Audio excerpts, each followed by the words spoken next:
கர்த்தருடைய பரிசுத்த நாமம் மகிமைப்படுவதாக. இந்த நாளிலும் இந்த காலை வேளையிலே கர்த்தர் நம்மை அவர்கள் பலப்படுத்தும்படியாய் நமக்கு தருகிற வார்த்தை மத்தேயு எழுதின சுவிசேஷம் அதனுடைய 5வது அதிகாரம் அதனுடைய 10வது வசனம். நீதி நிமித்தம் துன்பப்படுகிறவர்கள் பாக்கியவான்கள், பரலோக ராஜ்யம் அவர்களுடையது. கர்த்தருடைய பரிசுத்த நாமம் மகிமைப்படுவதாக. இந்த வசனத்தை கொண்டுதான் தேவன் தேவஜனங்களாகிய நம்மை இன்று அவர்கள் பலப்படுத்துகிறார். தேவஜனங்களாகிய நாம் ஒவ்வொரு நாளும் வாஞ்சிப்பது கர்த்தருடைய வருகையை. கர்த்தர் வந்து அவர் ரகசியமாய் வந்து நம்மை அவரோடு கூட அழைத்து சென்று நித்தியமாய் அவரோடு கூட அந்த பரலோக ராஜ்யத்திலே வாழச் செய்வார் என்கிற அந்த பிரதானமான காரியத்தை நாம் நம்முடைய இருதயத்தில் பதித்து வைத்திருக்கிற தேவஜனங்களாய் ஒவ்வொரு நாளும் அவருடைய வருகைக்காக நாம் காத்து தவிக்கிறவர்களாக இருக்கிறோம். ஒவ்வொரு நாளும் அவருடைய வருகைக்காக ஆயத்தப்படுகிறோம். நம்மோடு கூட இருக்கிற ஜனங்களும் தேவனுடைய வருகைக்கு ஆயத்தப்படும்படியாய் நாம் அவர்களை ஆயத்தப்படுத்துகிறோம். இது எல்லாமே எதை உணர்த்துதுன்னா, அந்த பரலோக ராஜ்யத்தை குறித்த வாஞ்சை, நம்முடைய தேவன் வாசம் பண்ணுகிற அவருடைய ஸ்தலம், அந்த நித்திய ஜீவன், கவலை, கண்ணீர், கஷ்டங்கள் எதுவுமே இல்லாத எப்பொழுதுமே கர்த்தரை சந்தோஷமாய் கர்த்தரோடு கூட இருந்து ஆராதிக்கிற அந்த மகிமையான ஸ்தலம், அவருடைய ஸ்தலம், அவருடைய பிரசன்னத்தில், அவருடைய பாதத்தில் எப்பொழுதும் சந்தோஷமா இரவும் பகலும் அவரை துதித்து கொண்டிருக்கிற தேவஜனங்களாய், எப்பொழுதுமே அவரை துதித்து கொண்டிருக்கிற தேவஜனங்களாய் வாழும்படியாகத்தான் பரலோக ராஜ்யத்தை வாஞ்சிக்கிறவர்களா நாம் இருக்கிறோம். இந்த வசனத்திலும் தேவன் ஒரு பிரதானமான காரியத்தை நமக்கு கற்றுத்தருகிறார். நீதி நிமித்தம் துன்பப்படுகிறவர்கள் பாக்கியவான்கள், பரலோக ராஜ்யம் அவர்களுடையது அப்படின்னு ஆண்டவர் சொல்றாரு. அப்போ நம்முடைய வாழ்க்கையில நாமும் பரலோக ராஜ்யத்தை சுதந்திரிக்க வேண்டுமானால் நாமும் நீதி நிமித்தம் துன்பப்படுகிற தேவஜனங்களா இருக்கணும். இயேசு கிறிஸ்து தன்னுடைய சீஷர்களுக்கு சொல்லும் போது கூட, உலகத்தில் உங்களுக்கு உபத்திரவம் உண்டு, ஆனாலும் திடன் கொள்ளுங்கள், நான் உலகத்தை ஜெயித்தேன் அப்படின்னு சொல்றாரு. இப்போ இந்த காரியங்கள் எதை உணர்த்துகிறது? தேவ ஜனங்களுக்கு இந்த உலகத்துல அவர்கள் வாழ்கிற இந்த வனாந்திர வாழ்க்கையில அவர்களுக்கு உபத்திரவம் நிச்சயமாய் உண்டு. உபத்திரவம் இல்லாத கிறிஸ்தவம் கிடையாது. ஒரு மனுஷனுடைய வாழ்க்கையில எந்த நிலையிலுமே, ஆவியிலோ ஆத்மாவிலோ சரீரத்திலோ ஆவிக்குரிய வாழ்க்கையிலோ பூமிக்குரிய வாழ்க்கையிலோ ஊழியத்திலோ எதுலையுமே உபத்திரவம் இல்லாமல் ஒருவன் வாழ்ந்தானே ஆனால் அங்கே ஏதோ ஒரு ப்ராப்ளம் இருக்குன்னு அர்த்தம். ஏன்னா தேவஜனங்களுடைய வாழ்க்கையில் உபத்திரவம் உண்டுன்னு ஆண்டவர் சொல்றாரு. உலகத்தில் உங்களுக்கு உபத்திரவம் உண்டு. உபத்திரவம் இல்லாத ஒரே ஒரு ஸ்தலம் பரலோக ராஜ்யம் தான். ஏன்னா தேவன் வாசம் பண்ணுகிற ஸ்தலம். இப்போ இந்த உலகத்தில் நாம் வாழும் நாட்கள் வரைக்கும், தேவன் வந்து நம்மை அழைத்து செல்கிற அந்த நிமிடம் வரைக்கும் ஏதாவது ஒரு நிலையில் உலகத்தாலோ மாம்சத்தாலோ பிசாசினால் ஏவப்பட்ட மனிதர்களாலோ சூழ்நிலைகளாலோ நமக்கு பிரச்சனைகளும் உபத்திரவங்களும் நிச்சயமாய் வரும். ஆனால் அந்த நேரத்தில் நீதி நிமித்தம் நாம் துன்பப்படுகிறோமா, இல்லை பிரச்சனை வருதுன்னு சொல்லி உலகத்தோட காம்ப்ரமைஸ் ஆகிறோமா? இதுக்கு ஒரு பெஸ்ட் எக்ஸாம்பிள் தான் ஸ்தேவான். மற்ற இஸ்ரவேல் ஜனங்கள் தன்னை கல்லறிய கூடாது என்பதற்காக ஸ்தேவான் என்ன பண்ணலை?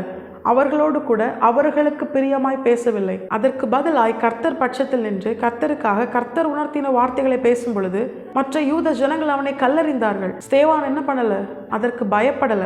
பிதாவின் வலது பாரசத்தில் இயேசு கிறிஸ்து எழுந்து நின்று அவனை வரவேற்கிறதை அவன் கண்டான். பரலோக ராஜ்யத்தை சுதந்திரித்துக் கொண்டான். நம்முடைய வாழ்க்கையிலும் நீதி நிமித்தம் துன்பப்படுகிறதற்கு நாம் நம்மை அர்ப்பணிக்க வேண்டும். ஆண்டவருக்காக வாழும் பொழுது, ஆண்டருடைய வார்த்தைக்கு கீழ்ப்படியும் பொழுது, அதற்கு பிரியமாய் வாழாத, ஆண்டருடைய வார்த்தையை ஏற்றுக்கொள்ளாத, ஆண்டருடைய வார்த்தைக்கு கீழ்ப்படியாத அப்படிப்பட்ட மற்ற ஜனங்கள் நம்மை துன்பப்படுத்தினால் கூட அதை சந்தோஷமாய் ஏற்றுக்கொள்ளுகிற தேவஜனங்களா இருக்கணும். உலகத்தில் நமக்கு உபத்திரவம் உண்டு.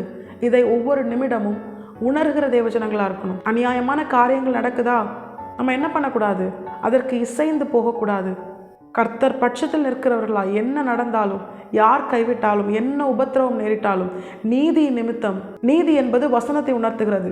தேவ ஜனங்கள் தேவனை பற்றி அறிகிற அறிவினால் நீதிமான்கள் ஆக்கப்படுகிறார்கள். இப்போ தேவனுடைய வார்த்தைகள் தான் நீதியான வார்த்தைகள். இந்த வேதத்திற்கு உட்பட்டு வாழுகிறது நிமித்தம் நம்முடைய வாழ்க்கையில் வருகிற ஒவ்வொரு துன்பத்தையும் நாம் சகிக்க வேண்டும். அதற்காகத்தான் தேவன் நம்மை தெரிந்து கொண்டிருக்கிறார். இந்த உலகத்தில் சுகித்து வாழுகிறதற்கு அல்ல. தேவன் தேவ ஜனங்களை ஆசீர்வதிப்பார். நன்மையும் கிருபையும் நம்மை தொடரும். அதை குறித்து நம்ம கவலைப்பட வேண்டிய அவசியம் இல்லை. ஆனால் தேவ ஜனங்கள் என்ன செய்யணும் தெரியுமா? ஒவ்வொரு நாளும் கர்த்தருடைய வார்த்தைக்கு கீழ்ப்படிந்து வாழணும். அது நிமித்தம் வருகிற துன்பத்தை நாம் சந்தோஷமாய் சகிக்கணும். சாத்ராக், மேஷாக், ஆபேத்நேகோவினுடைய வாழ்க்கையில் அதை நாம் தெளிவாக காணலாம். கர்த்தருடைய வார்த்தைக்கு உட்பட்டு கர்த்தருக்காக அவர்கள் அந்த 7 மடங்கு அதிகரிக்கப்பட்ட அந்த அக்னி சூளை ஏற்றுக்கொண்டது நிமித்தம் கர்த்தர் அவர்களை கைவிட்டாரா?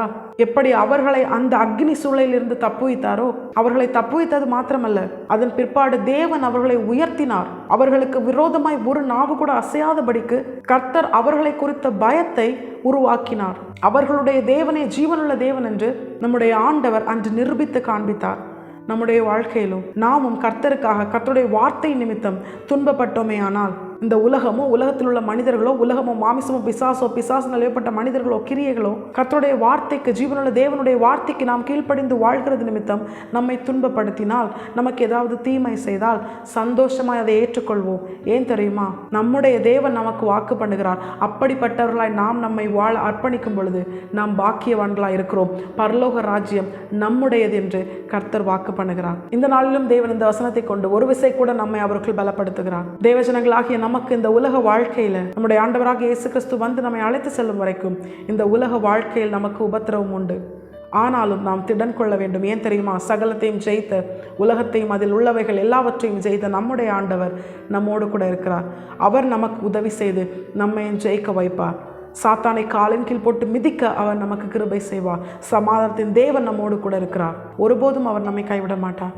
உலகத்திலே நமக்கு உபத்திரவம் உண்டு. நீதி நிமித்தம் துன்பப்படுகிறவர்கள் பாக்கியவான்கள். எல்லாவற்றையும் சகித்து கர்த்தருக்காக வாழ நாம் நம்மை முழுமையாக அர்ப்பணிக்கும் பொழுது பரலோக ராஜ்யம் நம்முடையதாய், நாம் அதை ஏற்ற காலத்திலே அவருடைய வருகையிலே அவர் நம்மை வந்து அழைத்து சென்று அந்த பரலோக ராஜ்யத்தை சுதந்திரிக்கும்படியால் கர்த்தர் நமக்கு கிருபை செய்வது அதிக நிச்சயம். கர்த்தர் தாமே இந்த வசனத்தை கேட்டு நம் அனைவரையும் ஆசீர்வதித்து வழி நடத்துவாராக. கர்த்தருடைய பரிசுத்த நாமம் மட்டுமே மகிமைப்படுவதாக. மாராநாதா, இயேசு வருகிறார். ஆயத்தமாகவும் பிறரை ஆயத்தப்படுத்துவோம். ஆமென்.